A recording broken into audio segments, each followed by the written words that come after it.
everybody. Welcome to the show. My name is Scott. I'm the host of the show. This is the Future Conflict channel.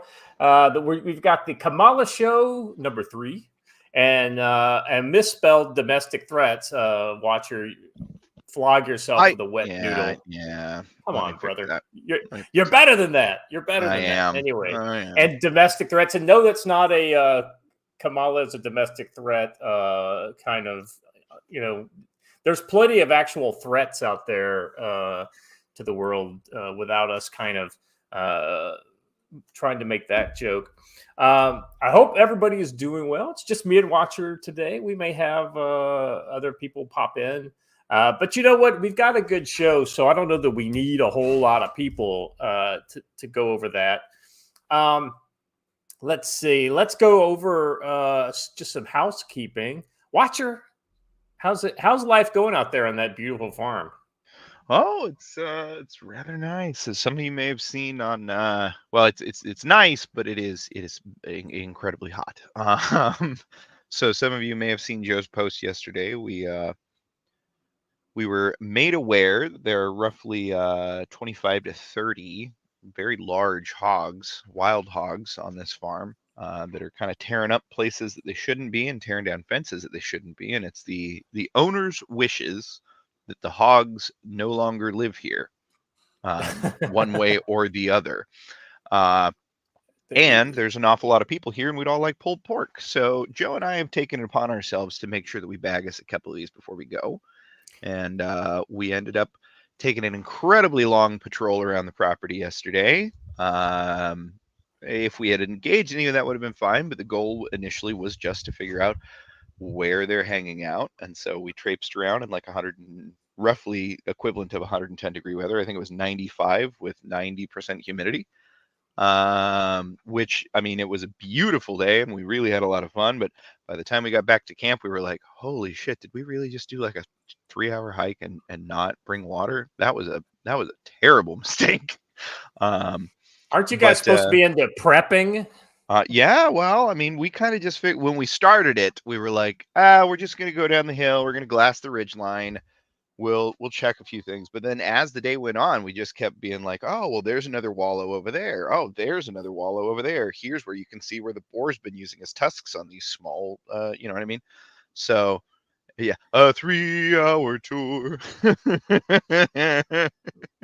Yeah, first responder is not wrong there. Yeah.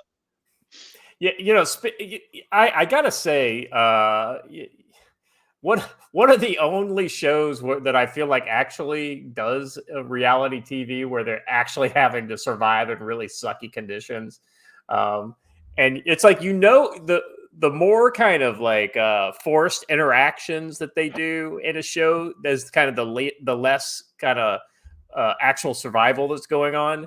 So like my daughter started watching that TV show Outlast, and it's up in Alaska, and I tell you, that show makes me feel cold just watching it. So I feel like Ooh, yeah, I'll start watching some of that today when I need it, because it's going to be hotter today, and we're supposed to be doing the same thing again.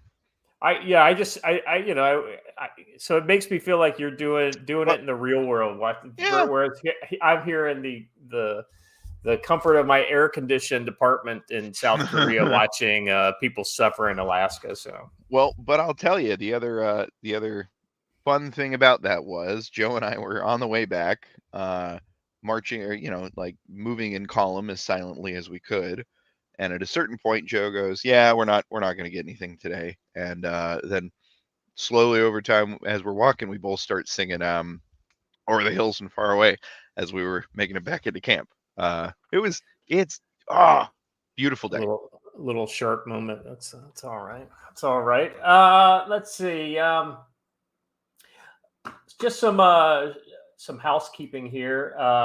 Don's wife has a Gifts and Go where she is raising money to cover the legal costs for her husband's lawyer bills and things like that. So definitely give this a look. Don the Pleb, giftsandgo.com/Don the Pleb. You guys have already been amazing over there. So feel free to let them know that CFC sent you, and to wish Don well when if you drop a $5, $10, $25 thing over there. Speaking of money, you notice that my image is not here. You're having to look at me at Petra, right, wearing my trusty San Diego Padres hats. I have got to get a new.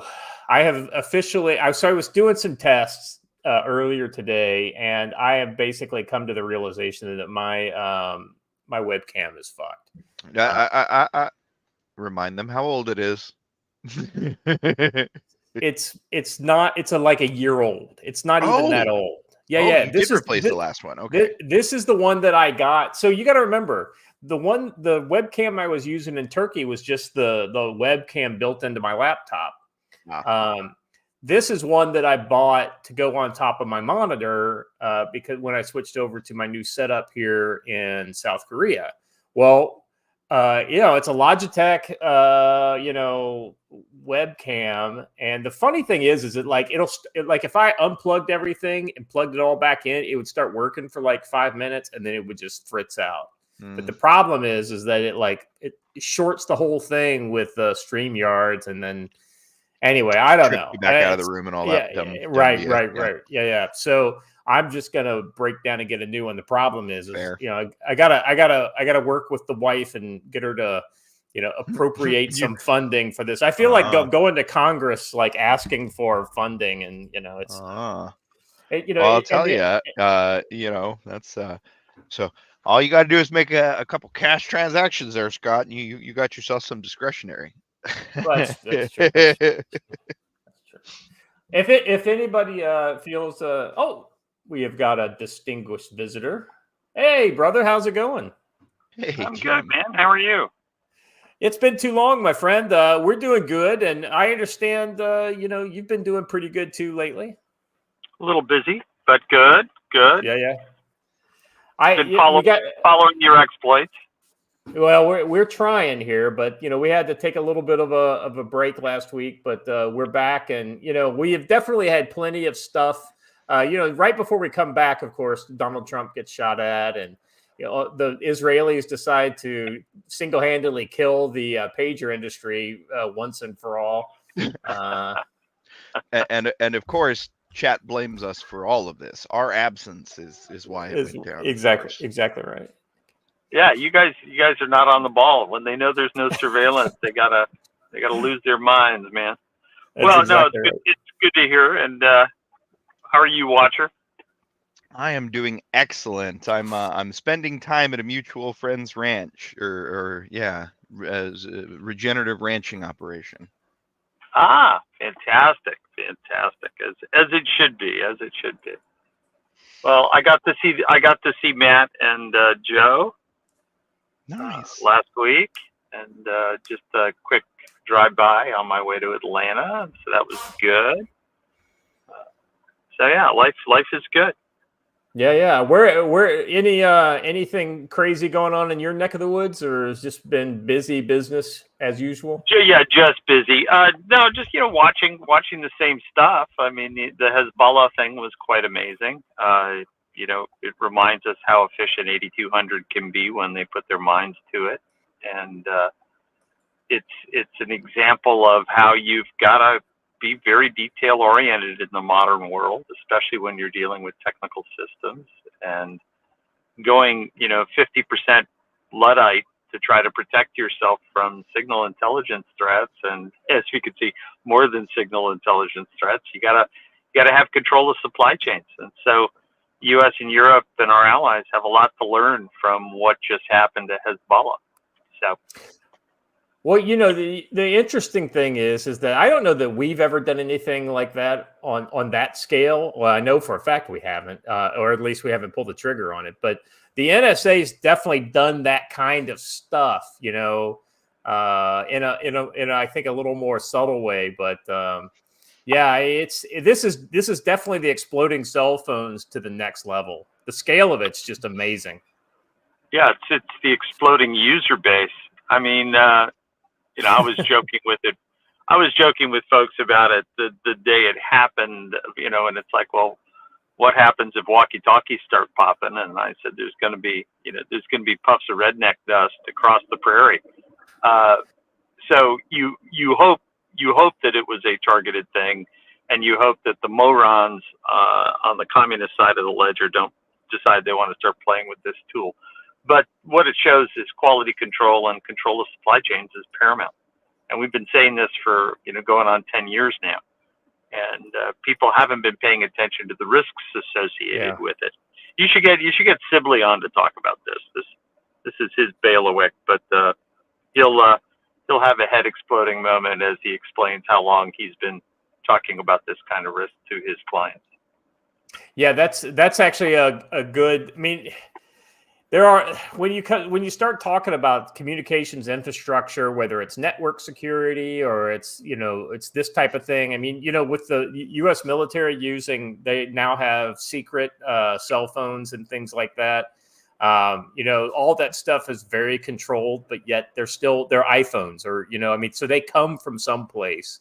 And there's always risk involved in these kind of stovepiped procurement chains, and just because you think, oh well, that could never happen to us. Well, I mean, maybe not that exactly, but the thing to me that really surprised me is that the fact that if they had explosives in them, they never took them through an airport security, because that stuff would have popped right up, I assume. Well, it depends. Probably, depending on which airports. But it's clear they didn't move through consequential airports. Right. Yeah, in the West or places like that. Yeah. Yeah, which is a good sign. But I mean, it's a paradigm change, because it's one of those things of, you think of the people who get handed encrypted devices that are part of a private network for purposes of security in an organization the size of Hezbollah. This is a decapitation strike, right? It's taken out all the authority in that command chain. Yeah. And a lot of them are injured, right? So you've got grievous wounds on, let's say, 3,000 people who are supposed to be out doing the leadership role in a military organization like Hezbollah. So it's, I would describe it as a fairly efficient strike with very low collateral damage. Yeah, absolutely. Like a lot of people are very kind of critical. Oh, you had no idea where they got to, and they injured children and all this kind of stuff. Well, yeah, I mean, I can't imagine any of the children injured didn't have connections directly to a Hezbollah, member. And if that's the case, then it's kind of like, well, if that Hezbollah member endangered his family, right? I mean, you can't point. That's like if you. Yeah, it goes back to Obama's drone strikes in Yemen, right? He would get up and talk about collateral damage. You can't have this, can't have that, and then he'd be drone striking people in Yemen with their families. Right. The same thing for Biden in the collapse in Kabul and Bagram, right? Yeah. They droned an innocent family, right? So, yeah. This is warfare. Errors are made. You know this. This is your bailiwick. I looked at it and just went, wow, amazing. And it's going to be paradigm changing for a lot of planners. But it shows the concept of low cost, attritable methods is going to be very positive and popular. Well, and they will pay the price for having to go to no-tech solutions like, couriers and things like that. In fact, the courier system is kind of what got, Osama bin Laden and some of these other leaders kind of hemmed up because they were able to follow these little couriers back to, the place in which they came. This is actually. Go ahead. Invisible Link, man. You can start talking about Invisible Link again, and the radioactive. What is it? Was it the radioactive paint or whatever? Invisible radioactive paint or whatever they were put. But this is a great segue to our first odds and ends here. Bulgaria opens probe into local company linked to Israeli intelligence tampers pagers. He's like, guys, don't tell them.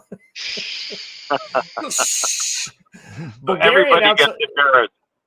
yeah, Bulgaria announced on Thursday it was opening an investigation to a Sofia-based company reportedly linked to the sale of thousands of pagers that were packed with explosives by the Israeli intelligence agents. Now, if I were a member of any Islamic, terror group, if something showed up with the name Gold on it, or Stein, or any name that is just vaguely potentially has some sort of a Hebrew or Israeli or Jewish connection, I would say no, thank you. Maybe we'll get, so.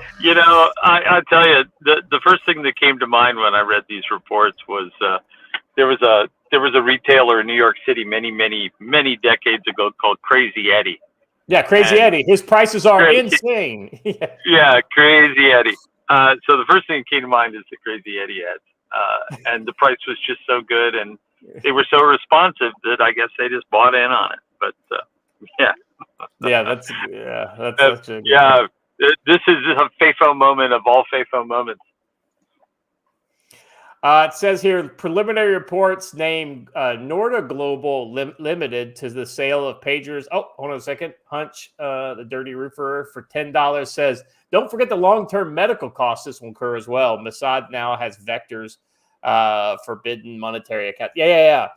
So there's a lot of layers to this as to why it's effective. And we'll talk a little more about this kind of in this story, I'm sure.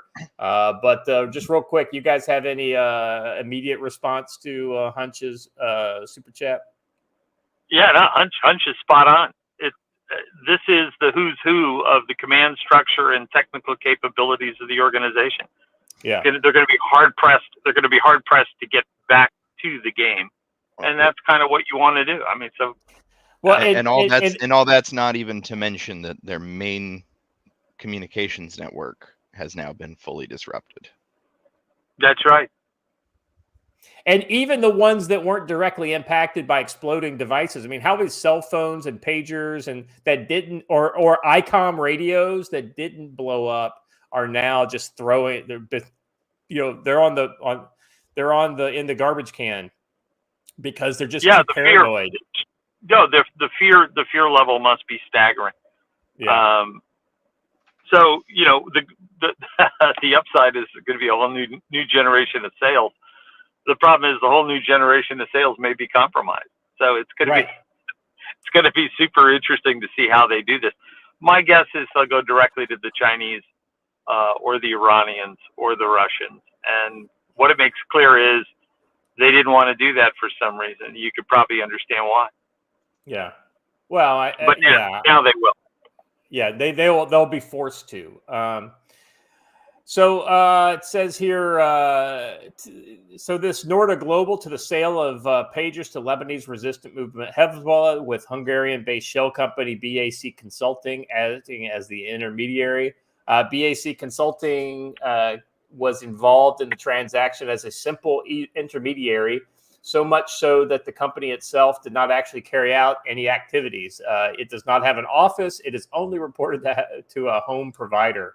Owned by a Norwegian citizen, Rinsan Jose, Norda Global was founded in April 2022 and is located at a residential address in the Bulgarian capital. It's like a Hungarian counterpart. Norda Global is registered with a headquarters service provider. This is like one of those Delaware companies that is 3 cutouts away from a guy to like an empty storefront in the Cayman Islands. Yeah, that's how you. This is how you do it, baby. Exactly right. Bulgaria's state security agency said it did not detect any shipments of the pagers on Bulgarian territory. Of course not. BAC Consulting reportedly served as a front to manufacture thousands of pagers on behalf of Taiwan company Gold Apollo, which was acquired by Lebanon's Hezbollah earlier this year. BAC did not take on ordinary clients for which it produced a range of ordinary pagers, but the only client that really mattered was Hezbollah, and its pagers were far from ordinary. Produced separately, they contained batteries laced with explosive PETN, PETN. Three intelligence officers who spoke with the New York Times are quoted as saying, exploding pagers could be anywhere now and beyond Lebanon. That's interesting, right? I'll be honest with you. I don't think there are a lot of them outside of. I bet this was a Lebanon-specific tool that was, and because it was tied to their internal comms, I think they were probably strictly controlled.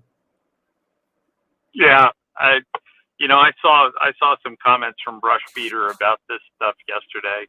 So it's clearly targeted. It's clearly done in a very sophisticated way, and it shows the difference between Israeli capacity for this kind of thing and Israel's enemies' capacities for this kind of thing. But it creates a terrible embarrassment. So we'll see what happens.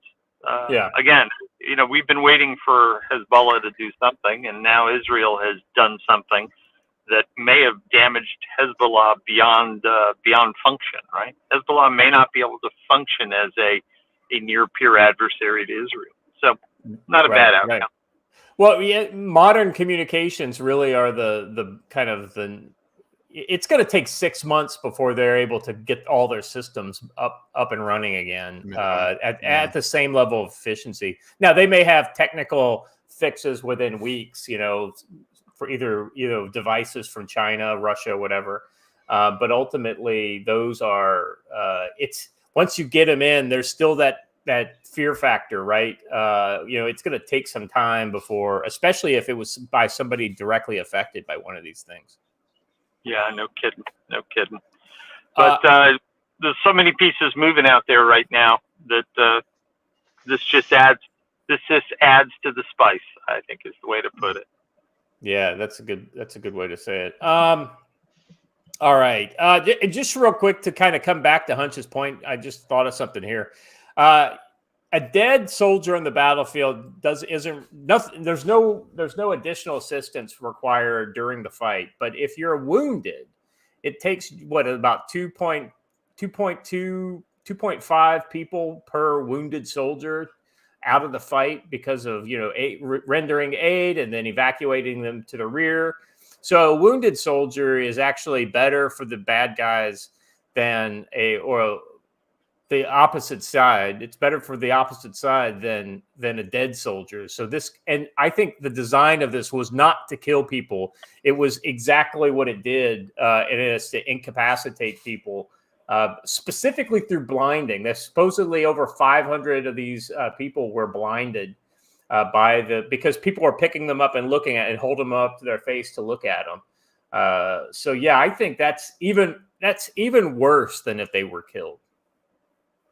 Yeah, well, the healthcare system in Lebanon has always been okay, but what's happened is it's now massively overwhelmed. And there was I forget where I saw it, but there was a time-lapse camera that overlooks Beirut, and it showed the puffs of smoke all over Beirut as these events happened. Yeah. So I mean, the amount of the effectiveness, the speed with which you can do it across 4,000 or 5,000 targets, a really staggering situation. And I don't know how society reacts to these kind of things, but it's going to be an interesting study to see how they get back on their feet and get moving again if they can. It was interesting, very interesting, and very low cost, which I find to be really interesting. Is this probably costs less to do than one JASM or other guided weapon, right? Right.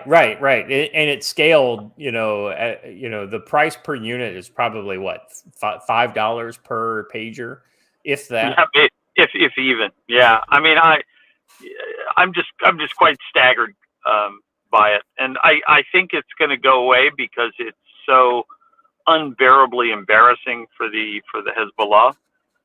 But something else will pop up to take the air out of this, because it doesn't bode well Well, as a subtext going into the next election.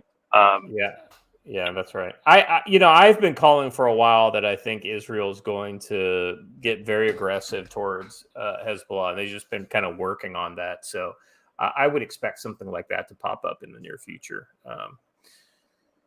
because this would definitely be the opportunity to take a hit at Hezbollah now while they're sucking their wounds. All right, let's move on to our next odds and end topic here. I thought this was an interesting headline when I first saw it, so I wanted to check it out. So Zelensky could be overthrown if he fails to hold elections. Wow, guys, I thought this was a liberal democracy. I thought we were fighting to protect liberal democracies all over the world, to include Ukraine. I mean, we stand against these authoritarian dictators. Oh, wait a second. You have an authoritarian dictator on both sides of this conflict. And the sad thing is that Zelensky was elected, but it took this kind of, it's kind of like, what they say, you see somebody under duress, you see somebody under stress, then you'll see what they're really like. And sure enough, the authoritarian comes out when Zelensky is under duress. Just before I dive into this, you guys have any general thoughts about this? Yeah, well, it's hard. It's hard to run an election in a country at war, but the people who laud him on everything he does tend to overlook this issue, which is he's not allowing elections to go forward. And I'm going to hope that the people of Ukraine are ready for some settlement on this war, because it's been terrible and it's been expensive in lives. Lots of young people on both sides have died based on this type of aggression from Putin, and somebody needs to figure it out. And our hands are all over this, and I feel terrible for the Ukrainians, but I also feel terrible for the young Russians who are getting thrown into the meat grinder. Well, it would be ironic if he says, we're holding off on elections until we can get enough Dominion voting machines in country in order to guarantee a fair and free election. That would be exactly like something I would expect Zelensky to do. You just got to figure out how to rig the vote. Once they can do that, then you can have as many elections as you want. Yeah, it's time for an election in Ukraine sooner rather than later, much like many other countries in the world. I think you're going to find a lot of countries are going to call no confidence votes. I think what we're seeing in Washington is a no confidence vote on the U.S. government by a lot of American voters. So let's see how the election goes. We're lucky to be having an election.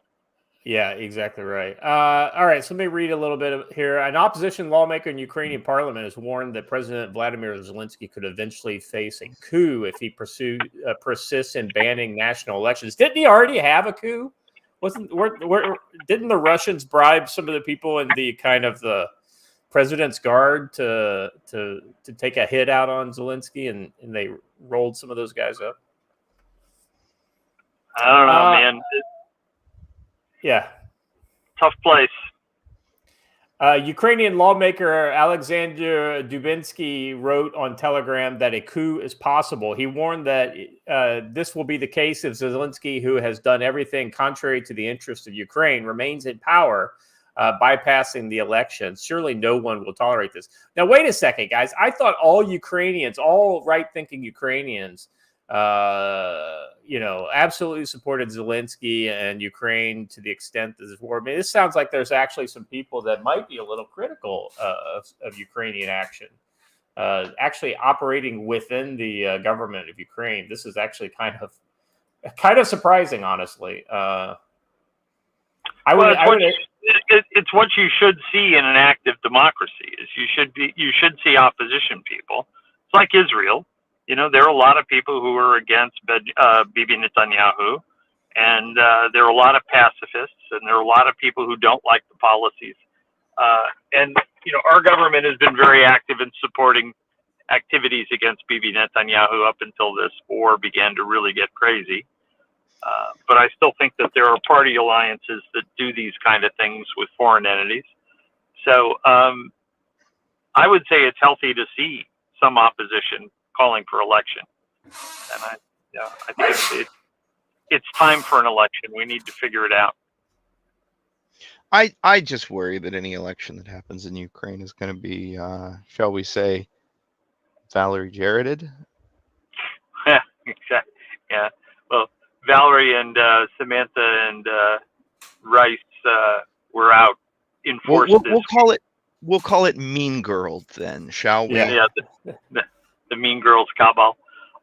Yeah, they were out in force this week. So it's gonna be really interesting. It's gonna be really interesting. You know, go ahead. Yeah, no, I was just gonna say, and at the same time, we've got the kerfuffle that's gone on in Bangladesh. We got the kerfuffle that's going on in Pakistan. Got the kerfuffles that are going on in the South China Sea. I mean, Taiwan came out today and said China's military capabilities are so big that they're not going to be forced to move forces the way they used to be. So being able to project risk, i.e. to see them moving, there's so many of them, and so many of them are positioned across from Taiwan now that they'll have much less warning if the Chinese preempt, right? So everything is getting tighter faster, right? The spring is spun up to the point where you can't tighten it anymore. Yeah. On so many different regional events that at some point something's going to pop. And we watched what popped in Beirut. Yemen is still bubbling along. None of this stuff has been put to bed. Before we make any calls on possible future for Ukraine, can anybody confirm the location of Victoria Nuland and make sure she's still teaching at Columbia? And she hasn't taken any Ukrainian vacations lately.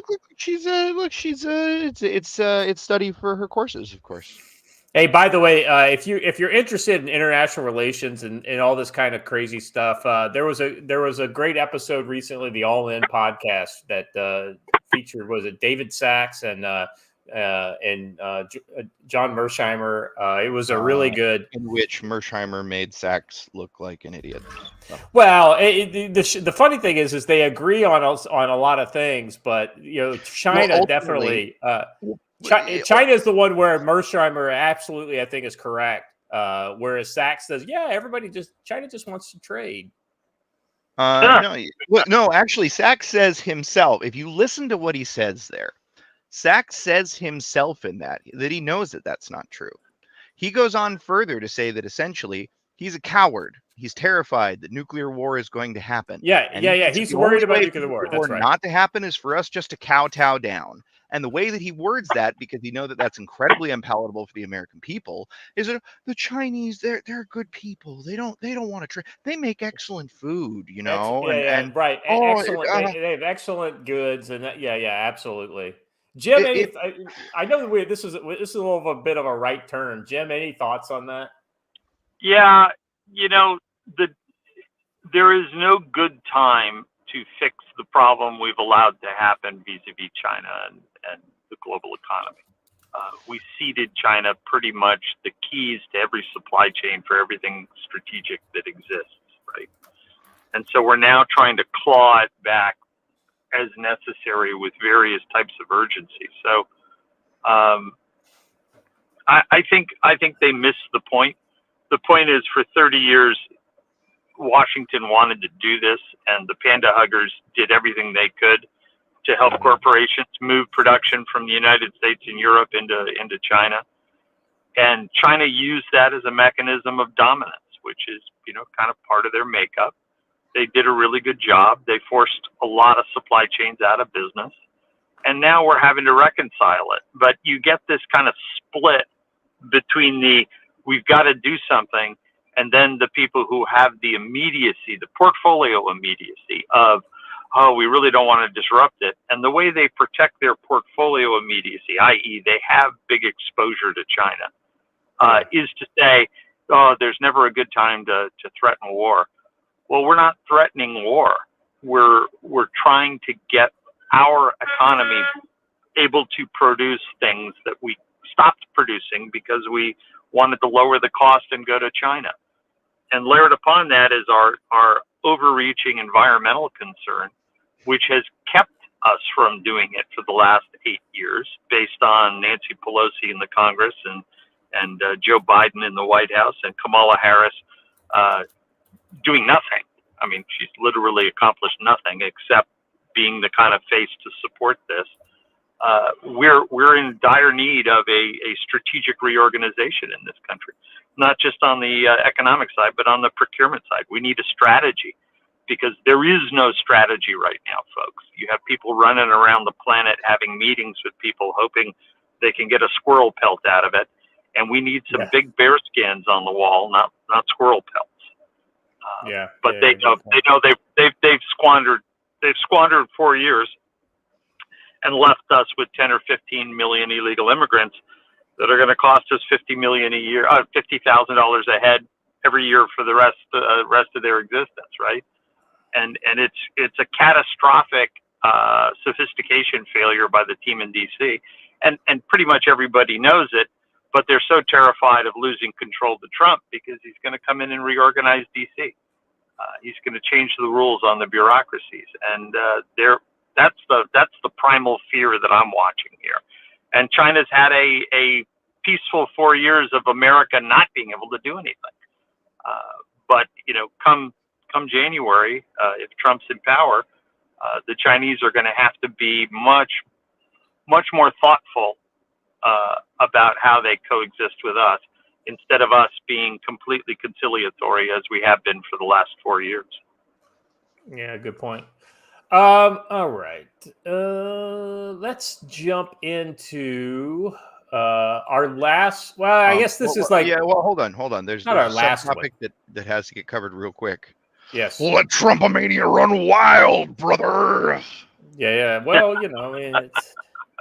The RNC is several months ago, but that was still one of the highlights, if you ask me. Having Hulk Hogan rip his T-shirt off on stage was better than having Clint Eastwood in the empty chair speech. I'll be honest with you. If I had to choose, I mean, considering he was making that about an empty chair, which was Mitt Romney. So speaking of Ukraine and Ukrainian policy, I thought this was a good opportunity for us to kind of listen to J.D. Vance talk about what the Trump policy probably would start off looking like. I'm sure there's a lot of nuance here, but I think this is pretty good what he says. Ukraine wants this war to end. Europe, which, by the way, has underfunded this war while American taxpayers have been very generous to Ukrainians, the Europeans want this war to end because it's jacking up their energy prices. So I think what this looks like is Trump sits down, he says to the Russians, the Ukrainians, the Europeans, you guys need to figure out, what does a peaceful settlement look like? And what it probably looks like is something like the current line of demarcation between Russia and Ukraine. That becomes like a demilitarized zone. It's heavily fortified so the Russians don't invade again. Ukraine remains its independent sovereignty. Russia gets the guarantee of neutrality from Ukraine. It doesn't join NATO. It doesn't join some of these sort of allied institutions. And I think that's ultimately what this looks like. Ukraine wants this war to end. Europe. Well. So, what that looks like is probably a DMZ set up along the current front lines. I think he's probably absolutely right. Russia wants all of the Donbass, right? But they're not going to get that. They could probably make. You could probably make a deal. Jim, tell me what you think on this. They could probably make a deal if Trump wins the election. They could probably make a deal along the current front lines. But I bet that Russia would have to want to get that area near Kharkiv back. Put it this way.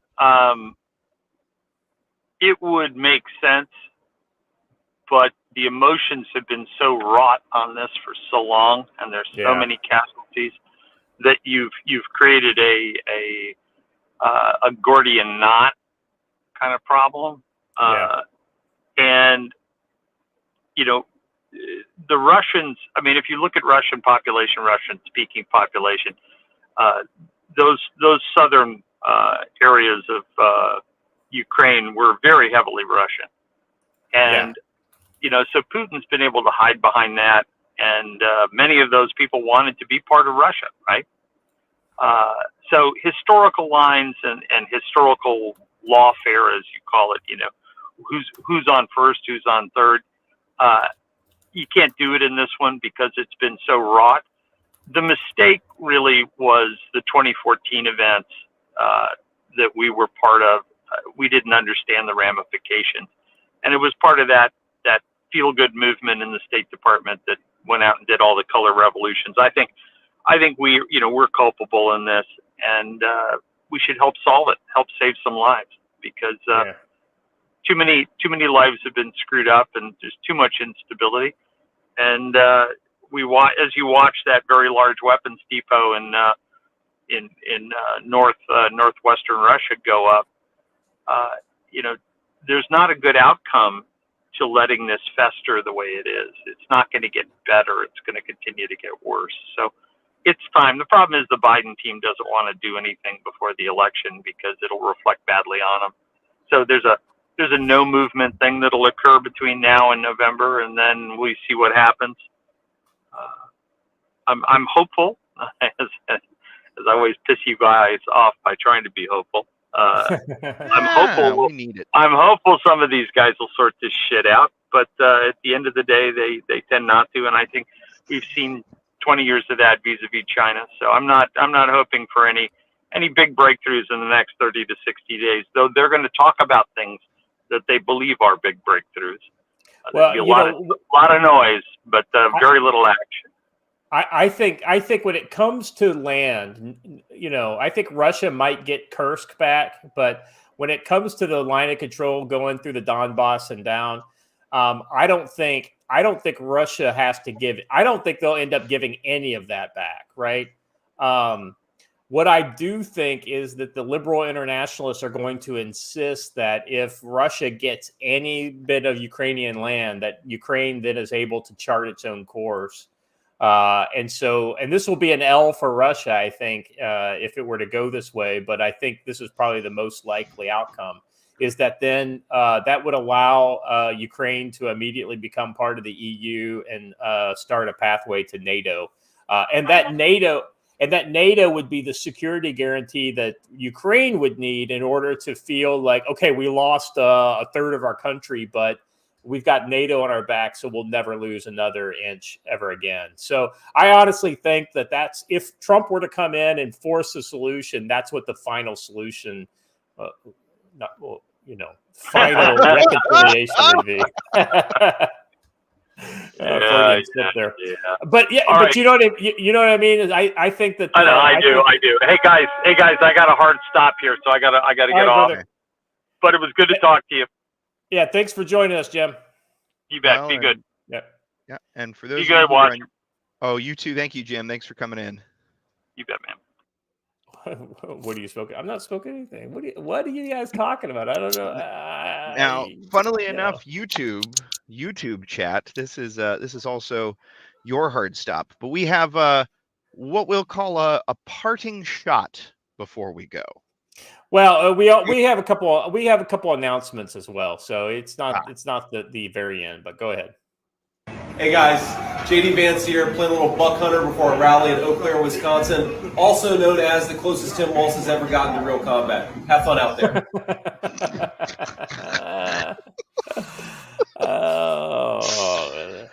So much shade. Hey, phrasing. Yeah, exactly right. Hey, David Jowers, I'll be honest with you. You know, if Russia gets anything, so do the other side. I mean, you got to remember, both sides have a vote in this, and if they, in order to stop the fighting, that's what I think it would take.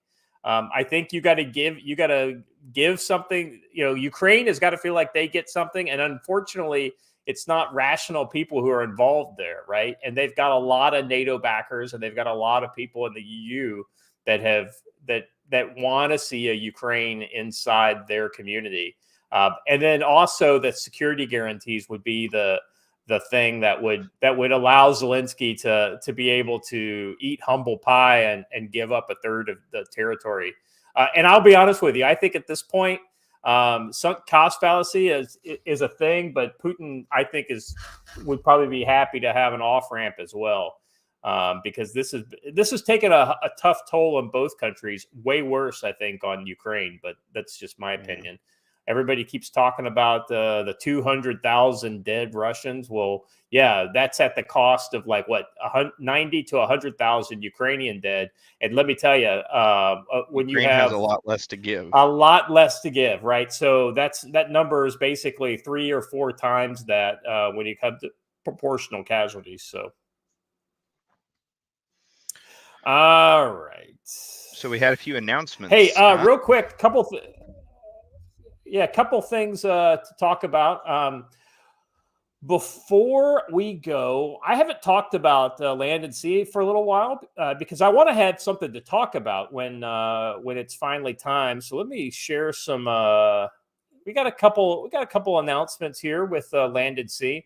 So this, as you know, this is Land and Sea. This is my most recent comic project in conjunction with the guys over, Brent and Blaine, the guys who run Land and Sea.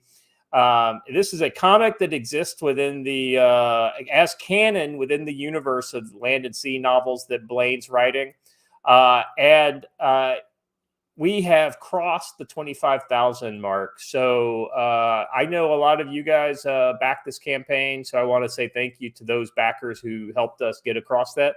With 416 backers, that's actually very respectful. It's not as big as some of the big guys' numbers, but those are usually all professional comic people with large followings and huge YouTube channels. For a guy with a small YouTube channel like I've got, and this is a very good result, and I'm very happy about it. And the other thing that I want to share, if you're like, okay, well, that's cool, but so what, right? Well, like I said, I wanted to make sure we had something to show off. Now, we just had an update where we talked about the thank you, crossing 25. We got some stuff coming up, and then I posted some preview pages here because we've got the Paradise, the Land and Sea Paradise digital ash can preview getting ready to come out. It's the black and white version of the first 29 pages of the comic.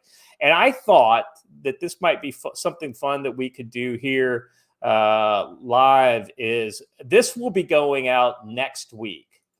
And I thought instead of, just kind of keeping it, hiding under a bush, I'm going to let it shine. Right. So here is the entire thing. And we'll just flip through here real quick and share this with you guys. By the way, this is the black and white version of Brent's cover, which I think just looks amazing. Kind of going for a fanzine kind of look, like it's a paste up on the old Xerox copy. And we'll be giving this link out for free to everybody, so everybody can get this. You don't have to have backed the campaign, and if you want to find the campaign, we have links in different ways, QR code and whatnot, that'll send you to the campaign. If you guys could, I don't know if we have any mods in the chat, if you could drop the link to the campaign, maybe some of you guys haven't seen this before and you might be interested. But it basically tells first couple pages, we kind of give a little backstory on what's going on and how Land and Sea got started. And then we go right to our main characters. We got Thumper. He's a grizzled old former Army Ranger, and his daughter and the daughter's husband. The daughter is kind of the main kind of character in this, but it's really a troika of her dad, and then another guy we'll see here in a few minutes that are the main characters. And we follow them through this alien invasion. She's an Air Force captain on active duty stationed at Hickam in Hawaii there, and her dad is just visiting on vacation, and her husband, he's kind of like one of those REI camping lawyers, right?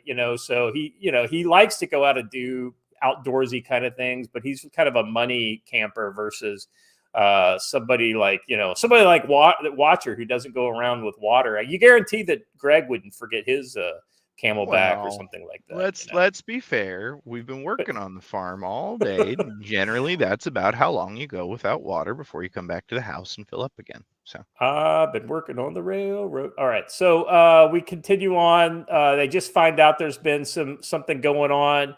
She gets the down low from one of her sergeants who's working at the B-Dock. She's in the security forces, just like some other people we've known that were in the security forces, except for she sees a lot more action than other people that we've known that's been in the security forces. So they find out that there's been an alien invasion. So 2 weeks later, we see the Navy SEALs are coming in to help everybody out from Team 4, but just as they're going in, they get ambushed by the aliens. So there's a vicious firefight at sea. But the hero, the third member of the kind of trio of heroes, gets knocked out and finds himself waking up with very little air left underwater. And so he has to, he gets ashore and essentially passes out. And then we cut to Mandy has led a team who has recovered him. So basically we get to know these guys. There's some backstory here to kind of set up like, hey, this is what's going on in the world. And they're surviving in a post-apocalyptic kind of environment here. Not quite as grimy and dirty as a lot of the ones we've seen in other series, but this is a world that, the aliens have completely occupied Honolulu and Pearl Harbor and Hickam and some of the major areas in the South. So they don't know where the aliens are going to go next. So this is kind of a high, a kind of high stress situation. So anyway, you get some backstory on all these people. The whole point is like in the beginning of the series, you got to establish who these characters are through interaction. So it's a little talky at first, but we get to the action later on. The second half is basically all one operation in the battle for Makapo Beach. But that won't be covered in this part. And then we see basically, this is my favorite here is her dad comes out to talk to the Navy SEAL, and essentially he ends up, threatening to kill him if he ever says something the way he did to his daughter. I mean,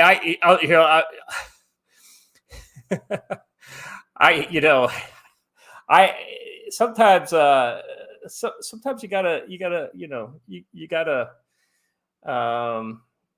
gotta be tough with Navy SEALs. They don't get it.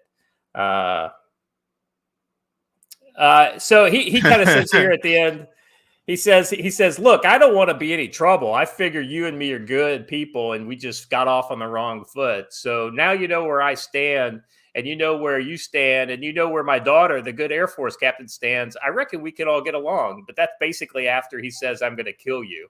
If you step out of line again, right? Exactly right. He says, just so we're straight, this is my daughter's outfit. If I ever hear you so much as correct her, question her, or God forbid, ambush her like you just did yesterday in front of her people again, I'll kill you. And let me be honest, this fit Navy SEAL poses no threat to her dad. So this is a cool character interaction. In the end, they end up shaking it because sometimes you got to shake the trees a little bit. Yeah, exactly right. Amen, brother.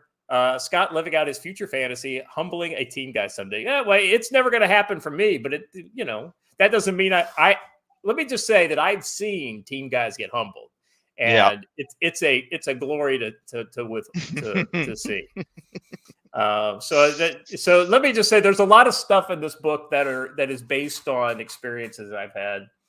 And then the final page is, of course, a preview of the Battle of Makapo Beach. And let's just say we did this one all in color because I can't wait to show you guys this segment of the story because it's fantastic. Doug is killing it. He's working on the layouts right now for this section of the story, and it's a stompy robots and aliens throwdown. So I hope you guys will check this out. Really good stuff. And I'm really excited about it. The script is done. Half of the art is done. We'll probably get the other half of the art done by the end of October. And the plan is to roll out a new campaign probably beginning of next year. So we'll see how that goes. The thing I want for the next campaign is to have all of the art done before, all the black and white art done prior to launch. So that way you guys have a little more confidence that, that's not going to be a long and arduous thing. I've got, with my Doorkickers series, I've been really late with that. But we've got all the artwork done. We've got everything done. We just have to print it. So, Watcher, where are we at with that? We've got the print file, right? We've got everything's ready to go. I'm just out of the office right now, and I'm waiting to hit print until I am sure that I will be there when the magazines get, or when they get to me. I don't want any kind of mistakes there with hired help. Yeah, I hear you, brother. So, that is coming. I know I've been saying it's been coming for a year now, but it's one thing or another, but we're finally at the point where we can make this all happen. Hunt's Dirty Room for $5 says, "Hey guys, before I forget, I found an RPG system with a post-apocalyptic World War III setting. It's called Twilight 2000. Yes, Twilight 2000 is amazing, and Blaine wrote a lot of the original Twilight 2000 books. So I played Twilight 2000. Okay, wait a second. Well, that could make a fun Saturday. I bought and read a lot of Twilight 2000 in the 90s. The problem is I never found a group of people. Actually, it was in the 80s is when I was buying it, but I never really found a group of people to play it. So I've actually never played it before. So maybe we can make that happen. Yeah, that'd be a good Saturday. That might be a good locals thing to do. Exactly. All right. Let me make sure we got all the other super chats. Oh, I missed one up here. Uncle Bob's Bees, domestic Freudian slip, Watcher's card. Yeah. All right. Anything else before we need to take off here? I think. What are you sharing there, Watcher? No, that's this is for the for the next thing. Okay, that's all I've got. Please, if you would, mods, throw the link in the chat for Bongino's, our favorite Italian restaurant, coming right up. This is a domestic Friday show, and we don't want the YouTube to pull our privileges. The reason why we still stay with YouTube is because, despite the fact that we don't even monetize our videos anymore for ad revenues, we still get more through memberships and super chats through YouTube by far than we do over at Rumble. So if you are one of the people that is in the camp of, hey, move over to Rumble and leave YouTube behind, will help us out by getting a membership over on Rumble or do your super chats over there. Yeah, super rumbles or whatever the heck they call those things. Rumble rants. Rumble rants. There you go. All right, guys. Watcher, anything else? Yeah. There we go. There's the link for the Rumble show. So make sure you hit that link.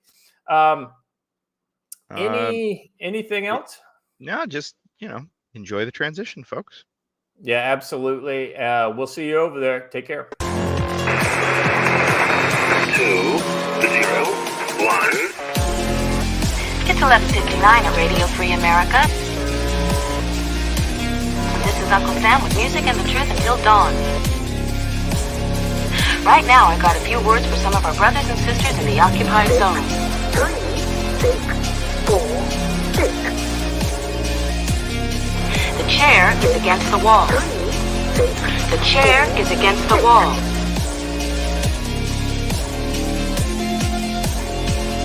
John has a long mustache. 8, 2, 5. John has a long mustache. 8, 2, 5, 0,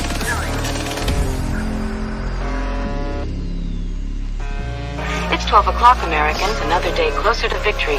And for all of you out there on or behind the lines, this is your song.